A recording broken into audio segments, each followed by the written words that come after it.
নমস্কার বন্ধুরা, আজকে একটা ডালের রেসিপি আপনাদের সাথে শেয়ার করছি।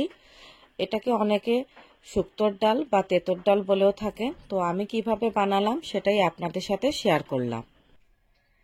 গরম ভাতের সাথে পরিবেশন করুন এই ডাল, সঙ্গে বেগুন ভাজা, অপূর্ব লাগে খেতে। তেঁতুর ডাল বানানোর জন্য এখানে কিছু সবজি নিয়েছি। সবজি বলতে লাগছে, যেহেতু তিতর ডাল বা শুক্তোর ডাল এটা, তো লাগছে এখানে উচ্ছে না থাকলে করলা হলেও হবে। এখানে ধরুন 100 গ্রাম মতো করলা আছে, আর নিয়েছি সজনে ডাঁটা, আর নিয়েছি লাউ, ডুমো করে কেটে রেখেছি। এখানে কাঁচা লঙ্কা বা শুকনো লঙ্কার কিছু ব্যবহার হবে না, এইগুলো দিয়েই বানাবো। আর লাগছে, আর নিয়েছি এখানে 150 গ্রাম মতো মুগের ডাল। এই শুক্তোর ডালটা করতে মটর ডাল বা মুগ ডাল যে কোনো একটা দিয়ে করা যায়। তো এখানে আমি মুগ ডাল দিয়ে আজকে করছি। প্রথমে ডালটা ভালো করে ধুয়ে নেব। এখানে আমি কড়াইয়ের মধ্যে গরম জল বসিয়ে দিয়েছিলাম, হালকা জল গরম হয়ে গেছে। এই সময় আমি দিয়ে দিচ্ছি ধুয়ে রাখা ডালটা। আপনারা চাইলে এটা কুকারেও সিদ্ধ করতে পারেন, কিন্তু আমি কুকারে সিদ্ধটা বেশি পছন্দ করি না।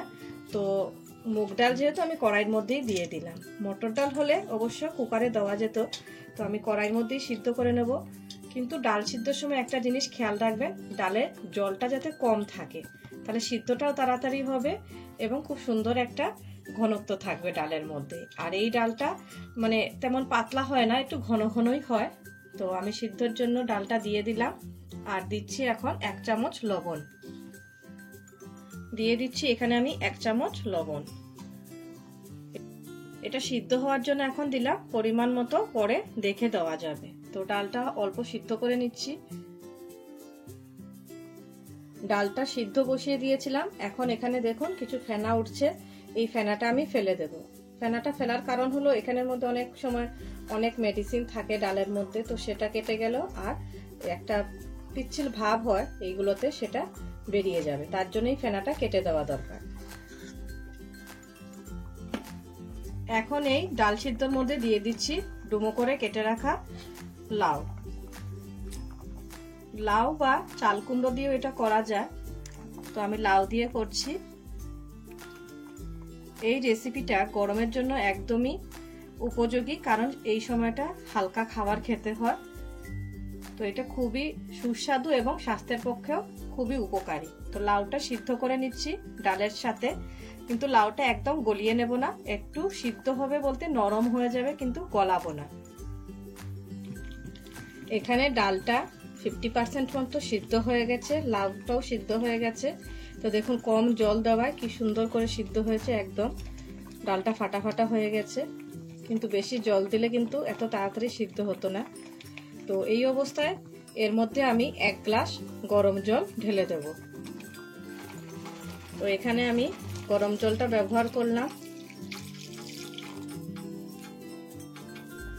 ডাল আর এখানে লাউটা সিদ্ধ হয়ে গেছে, এখন একটু আমি হলুদ গুঁড়ো দিয়ে দিচ্ছি।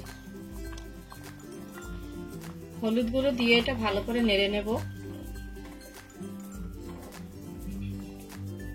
এখানে একটা কড়াইতে আমি সরষের তেল নিয়েছি। তেলটা গরম হয়ে গেলে এর মধ্যে আমি দিয়ে দেব করলাটা। করলাটা আগে ভেজে নেব।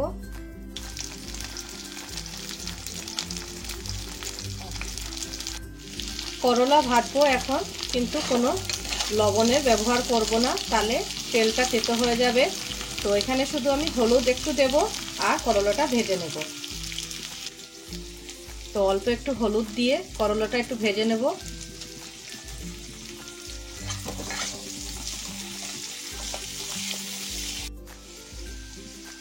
করলাটা কিছুটা ভাজা হয়ে গেছে, এখন এই করলা ভাজার মধ্যে দিয়ে দেব সজনের ডাঁটাগুলো।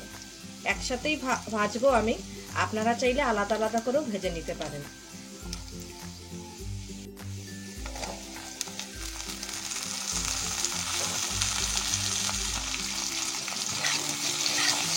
সজনের ডাঁটাটা দিয়ে আবারও একটু ভালো করে নেড়ে নিচ্ছি। ডাঁটাটাও বেশি ভাজা করব না, না হলে ডাঁটাটা একদম সিদ্ধ হয়ে যাবে। তো এখানে হালকা একটা ভাজা করব।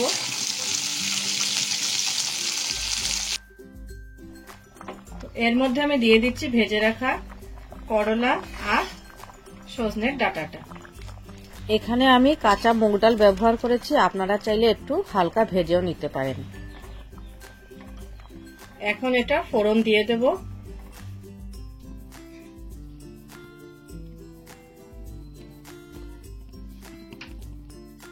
গ্যাসে কড়াইটা গরম করে নিয়েছি আগে। আর ফোড়নের জন্য আমি এখানে ব্যবহার করছি সরষের তেল। আপনারা চাইলে সাদা তেলেও করতে পারেন, কিন্তু সরষের তেলে এটা ভালো হবে। তেলটা ভালো করে গরম করে নিয়েছি। আর ফোড়নের জন্য দিচ্ছি এখানে সর্ষে, মৌরি, মেথি আর তেজপাতা। ফোড়নটা ভাজা হয়ে গেছে, এখন আমি আদা বাটাটা দিয়ে দিচ্ছি।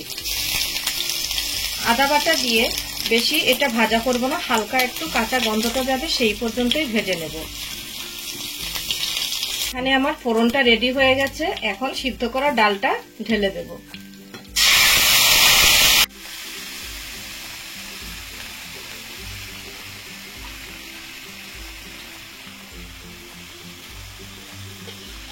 ডালটা এখন ফুটিয়ে নেব ভালো করে।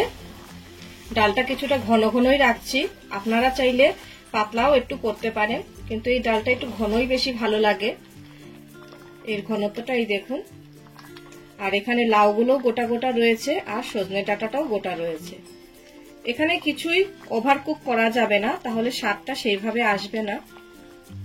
এখন আমি দিয়ে দিচ্ছি যে আদা কুচিটা দিয়েছিলাম সেটা আমি নিগড়ে নিয়ে এই আদার রসটা রেখেছি, এই রসটা এখন দিয়ে দিলাম। ডালটা ভালো করে ফুটতে দেব এখন। এইসব রান্না কোনো নতুন রান্না না, এগুলো সাবেকি রান্না, সবার ঘরেই প্রায় হয়ে থাকে। তো আমি কিভাবে করলাম এগুলো আমি আমার মা মাসির কাছ থেকে শিখেছি। তো এই ফোড়নটা অনেকে অনেকভাবেই দিয়ে থাকেন, কেউ রাঁধুনি ফোড়ন দেন, কেউ মেথি ফোড়ন দেন। তো আমি এইভাবে যে করলাম, যদি আপনাদের ভালো লেগে থাকে তাহলে অবশ্যই একবার ট্রাই করে দেখতে পারেন, কারণ প্রত্যেকটা রান্নাই এক একজনের হাতে এক একটা স্বাদ এনে দেয়। তো এই সময়টা অল্প একটু লবণটা চেক করে দেখতে পারেন। সিদ্ধর সময় আমি একটু লবণ দিয়েছিলাম, আর আরেকটু এখন আমি দিয়ে দিচ্ছি। আর দেব 1 চামচ চিনি। এই তেঁতুর ডাল বা শুক্তোর ডালে চিনিটা দিতেই হয়, মিষ্টি মিষ্টি হলেই ভালো লাগে, কারণ শুক্তো আমরা মিষ্টি মিষ্টি খেয়ে থাকি। যদি কারো মিষ্টি অপছন্দ হয় তাহলে এটা স্কিপও করতে পারেন। তো তিঁতর ডাল বা শুক্তোর ডাল এখানে আমার রেডি হয়ে গেছে। গ্যাসটা এখন আমি অফ করে দেব। আর যখন এটা সার্ভ করব তার আগে আমি এখানে 1 চামচ ঘিয়ের ব্যবহার করছি। ঘিটা দিলে খুব সুন্দর একটা গন্ধ আসে এবং ডালটার স্বাদও বাড়িয়ে দেয়। চিনি আর ঘি যদি কারোর কোনো অসুবিধা থাকে তাহলে সেটা স্কিপও করতে পারেন। তো কেমন লাগলো আজকের এই সাবেকি একটা রান্না অবশ্যই কমেন্ট করে জানাবেন। ও ভালো লাগে থাকলে লাইক, কমেন্ট ও শেয়ার করবেন। আমার চ্যানেলে নতুন হয়ে থাকলে অবশ্যই সাবস্ক্রাইব করার অনুরোধ রইল, কারণ আমি সেরকম বড় কোনো রাঁধুনি না, বা আমার চ্যানেলটাও সেরকম বড় না। আমি যা করি চেষ্টা করি সবার সাথে শেয়ার করার। যদি কারোর সেটা ভালো লেগে থাকে তো অবশ্যই সেটা ট্রাই করতে পারেন। তো দেখা হচ্ছে নতুন কোনো ভিডিওতে। ভালো থাকবেন, সুস্থ থাকবেন, ধন্যবাদ। তো ডালটা এখন সার্ভ করে নিচ্ছি। এই রান্নাটা গরমের দিনে অত্যন্ত উপকারী, কারণ গরমের দিনে পেট ঠান্ডা রাখা খুবই দরকার। তো এই রান্নাটা অবশ্যই আপনারা ঘরে ট্রাই করতে পারেন। আর আমি যেখানে ঘি ব্যবহার করেছি আপনারা চাইলে ডালডার ব্যবহারটাও করতে পারেন, সেটাতেও বেশ ভালোই একটা ফ্লেভার আসে।